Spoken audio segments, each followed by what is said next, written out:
बोलो जयकारा बोल मेरे श्री गुरु महाराज की जय। सभी मेरे प्रभु के प्यारों से सप्रेम हाथ जोड़कर जय सच्चिदानंद। श्री पंचम पातशाही गुरु महाराज जी की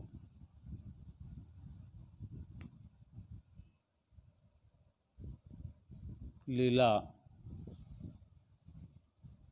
सुनते हैं कि अगर ये आलीशान दरबार हमें ना मिला होता, परमहंसों का प्यार हमें ना मिला होता, इस जमाने में हमारा क्या हुआ होता। लेकिन मिला है, मिल गया है ना। और जिनके संस्कार अच्छे होते हैं, जिनके भाग्य अच्छे होते हैं, जिन्होंने पिछले जन्म में पुण्य कर्म किए होते हैं, भक्ति की होती है, उनको मिलता है। हमें मिला है, हम सौभाग्यशाली, इस संसार के अंदर सौभाग्यशाली जीवों में हमारा नाम है। सिद्धक वालों को सतगुरु का सहारा मिल के ही रहता है। जब जरूरत होती है तब मिलता है। सिद्धक वालों को सतगुरु का सहारा मिल के रहता है। भले तूफान में हो किश्ती किनारा मिल के रहता है। उठाए चाक 84 पड़े लाखों भटकते हैं। शरण आते जो सतगुरु की इशारा मिल के रहता है। सिद्धक वालों को सतगुरु का जो टूटी तार सुरती की गुरु चरणों से जुड़ती है, तो खोया स्वर्ग जीवन में दोबारा मिल के रहता है। सिद्धक वालों को सतगुरु का सहारा मिल के रहता है।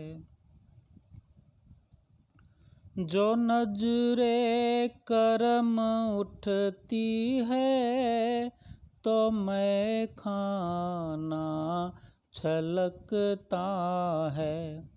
खजाना कुल रहमतों का जो सारा मिल के रहता है।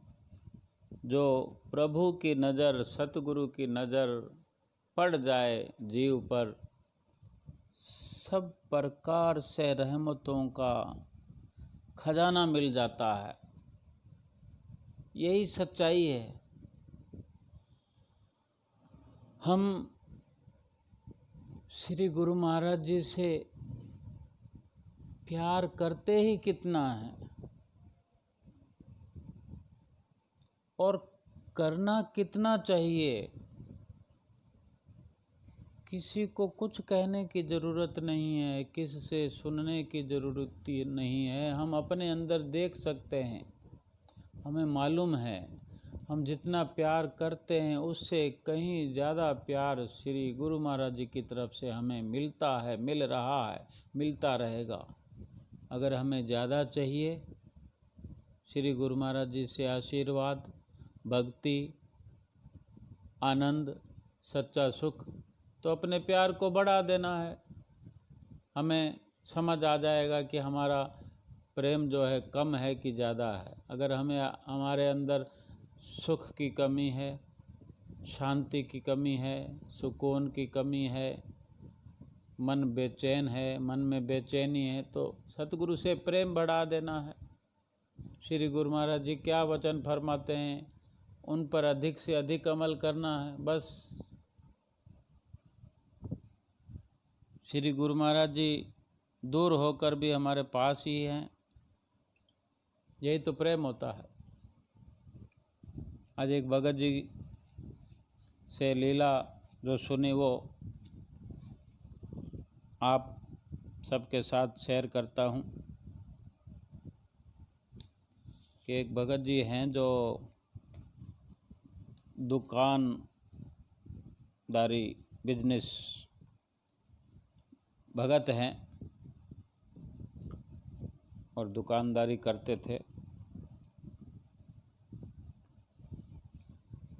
क्या हुआ, 1999 बहुत दुकान तो बहुत बड़ी थी, 55 फुट कोई लंबी उनकी दुकान थी, 13 फुट चौड़ी दुकान थी, भगत जी बता रहे हैं। और 20-22 फुट में बनी हुई थी, बाकी पीछे जगह पड़ी थी। और 20-22 फुट की जो दुकान थी, उस दुकान के पीछे जगह पड़ी है तो पीछे रास्ता भी होगा, छोटा सा गेट लगा हुआ था 3 फुट चौड़ा। उस गेट के ऊपर ही छोटा सा मंदिर उन्होंने टांग रखा था और उसी में पंचम पातशाही गुरु महाराज जी की प्रतिमा स्वरूप विराजमान थे। वो श्री आरती पूजा घर करने वाले थे, श्री आनंदपुर प्रयाग धाम आना जाना लगा रहता है उनका, अब भी आज भी।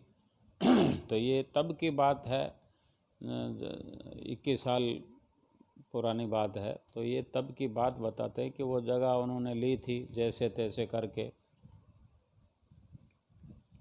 तो वो मंदिर उनका 20 फुट की जगह पर बना हुआ, और जो इतनी लंबी जो जगह उन्होंने ले रखी थी तो उसका ये संभव था कि ये जगह जो है सरकार के उसमें जाएगी। उसका रजिस्ट्री पट्टा नहीं था, पूरी जगह का ही नहीं था, लेकिन अगर बनता भी तो वो 20-22 फुट जगह पूरी की पूरी सड़क में जानी थी। ये उनको भगत जी को पता था, फिर भी उन्होंने वो जगह ली। श्री गुरु महाराज जी को अंतर्मन में विचार करके, और ये उनको पता अगर ये जगह जाएगी भी सही तो भी 30-32 फुट 55 फुट में से फिर भी पड़ी रहेगी, देखा जाएगा। कभी ऐसे फैसले होते हैं, बरसों के बरस चलते हैं, लेकिन किसी की ज़िंदगी में जल्दी ऐसा न्याय और अन्याय हो जाता है।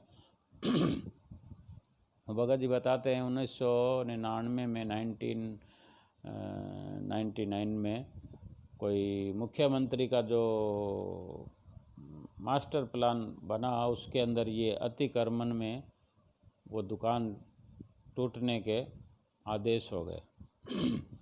वो जगह चली जाए इतनी तो वो तो उनको मालूम था जा सकती है, लेकिन बनी बनाई दुकान, इतना बड़ा हॉल बना हुआ और उसमें जो सामान वगैरह था, अगर वो तोड़ना पड़ जाए तो कितनी मुश्किल पड़ जाती है, इतना सामान कहाँ जाएगा, क्या होगा। तो जैसे वो निर्देश हुए कुछ दिन पहले, तो उसमें ये था कि अपने आप वो जगह छोड़ दीजिए, नहीं तो सरकारी कर्मचारी जेसीबी मशीनों से उसको तोड़कर वो जगह ले लेंगे। तो बहुत से लोगों ने वहाँ पर अपने आप तोड़ने का काम किया, ताकि उसमें मौका मिलता है अपने सामान को सुरक्षित निकालने का। अगर किसी की वस्तु है तो हम आसानी से दे दें, आराम से दे दें, सुविधाजनक स्थिति में दे दें, तो हम पर जुल्म नहीं होगा। जो जाने वाली चीज़ है वो तो जाएगी। ये शरीर भी हमारा एक दिन जाने वाला है, तो इससे मोह क्यों करें। वो भगत जी बता रहे थे कि हमें मालूम था, तो अब पहले से हम वो छोड़कर बनाए। जब भी पूरा मार्केट उस रोड पर उसी लाइन में बना हुआ है, तो हम अकेले 20-22 फुट पहले से ही पीछे होकर कैसे बैठ जाते। जब होगा देखा जाएगा, ऐसा मन में था। तो बताते हैं कि हमें दुख नहीं हुआ, क्योंकि हम उसके मालिक कभी बने नहीं। उस जगह के बैठे ज़रूर थे, लेकिन ये मालूम था कि कभी भी जाएगी, तो इसका दुख नहीं होगा, और हुआ भी नहीं।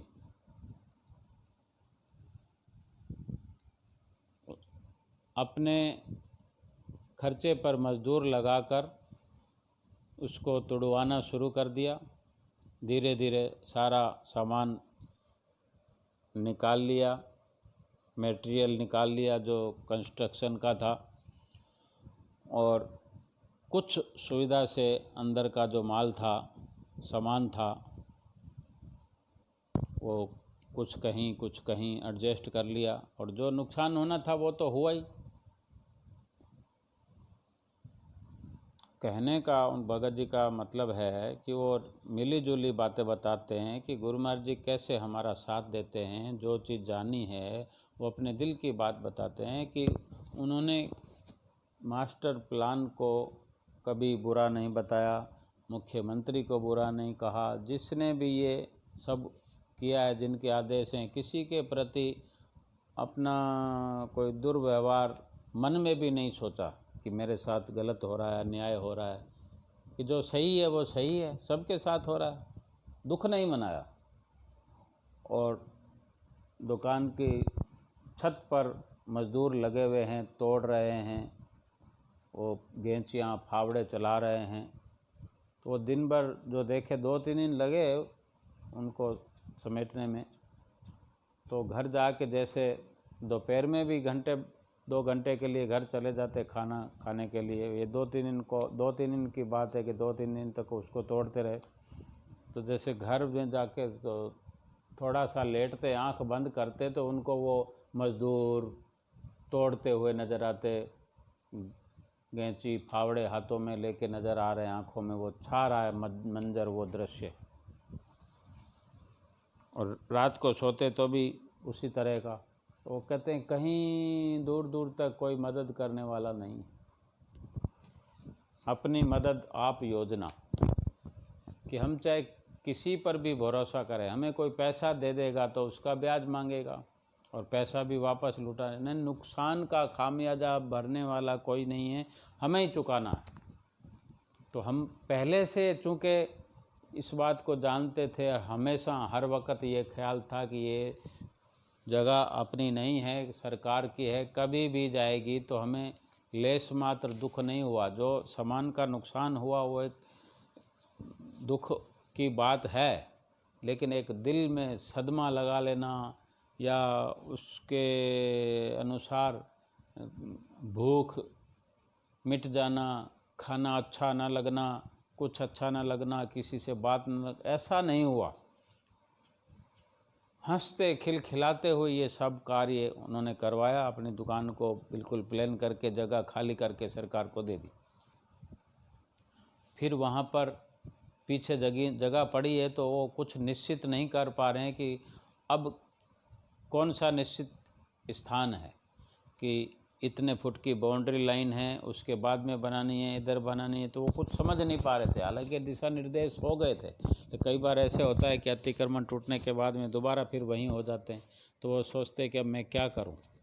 हालांकि अफसर से पूछताछ भी करी, तो उन्होंने कहा कि ठीक है, हम तुम्हें बताएंगे।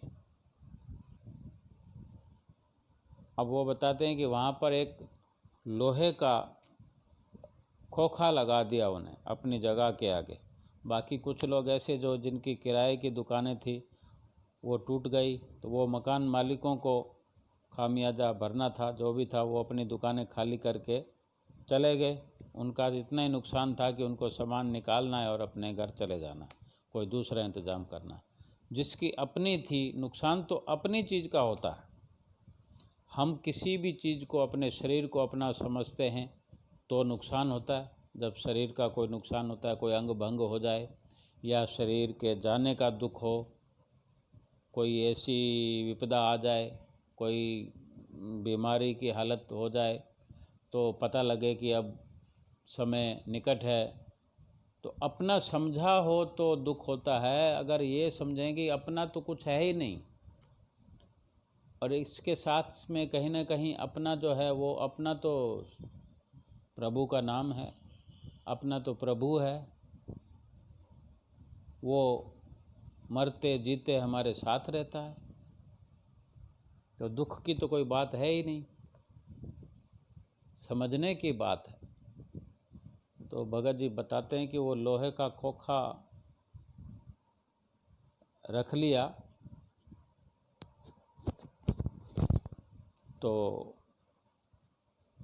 उसके अंदर थोड़ा बहुत सामान जो उनकी दुकानदारी का उसमें रख लिया सैंपल तौर पर, बाकी किराए का कोई कमरा ले लिया, उसमें रखा हुआ था। तो कुछ थोड़ा बहुत 20% ही धंधा हो जाता तो चलो, उससे वो चाय पानी का ऐसा नहीं था कि वो आज कमाएंगे तो आज खाएंगे। संतुष्ट श्री गुरु महाराज जी के भगत तो संतुष्ट ही होते हैं, संतुष्ट ही होना चाहिए कि हमने इतने समय कमाया है, कुछ समय नहीं भी कमाएंगे तो गुजारा चल जाता है। और निजी जो है उनकी जगह है, वो जगह उनके पास पड़ी है, वो देख रहे हैं कि हमारे पास जो बच गया है वो कितना है, वो बहुत है। उनको लगता है कि जो कीमत है वो इतनी जगह चली भी जाएगी, उसके बाद में जो जगह पड़ी है, अगर सड़क चौड़ी हो जाती है, हाईवे मार्ग है, तो सड़क चौड़ी होने के बाद में उस बची हुई जगह की कीमत पहले से भी अधिक हो जाएगी, और उस जगह का रजिस्ट्री पट्टा मिलने में सुविधा हो जाएगी, क्योंकि सरकार को सरकार की जगह मिल गई और बाकी की जगह का वो मालिकाना हक सरकार देने के लिए तैयार है। तो ऐसा सब चल रहा था। वो लोहे के दुकान खोखा एक बना हुआ छोटा सा, जैसे कोई 5 बाई 5 फुट का हो। अब उसके अंदर बैठे हैं, गर्मी के दिन भी आते हैं, तो उसमें थोड़ी मात्र 4 घंटे ड्यूटी देकर, एक वो बताते हैं कि मनोरंजन का समय था। सुख दुख तो चलते रहते हैं, लेकिन यही देखें कि आज कमाई नहीं हुई तो उसका सदमा लगा लें, तो कल 4 गुना हुई थी वो नज़र नहीं आती, वो भी देखना चाहिए। ये अपनी वो विचारधारा बता रहे हैं कि ये श्री गुरु महाराज जी से सीख है हमको मिली हुई। ये सत्संग में नित्य प्रति हम थोड़ा बहुत अगर अमल कर पाते तो ऐसे विचार आते हैं, वो अपनी बात बताते हैं।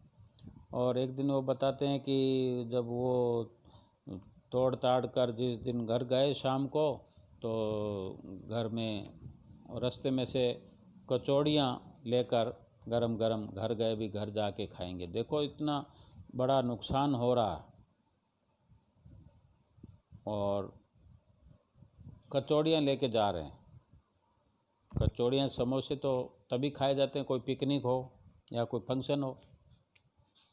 घर जाके खाने को हुए तो 2 बहनें रिलेटिव कॉलोनी के अंदर से आई सांत्वना देने, दुख अफसोस करने आई। तो आगे कहती आप तो कचौड़ियाँ खा रहे हो, वो बहनें कहती हैं।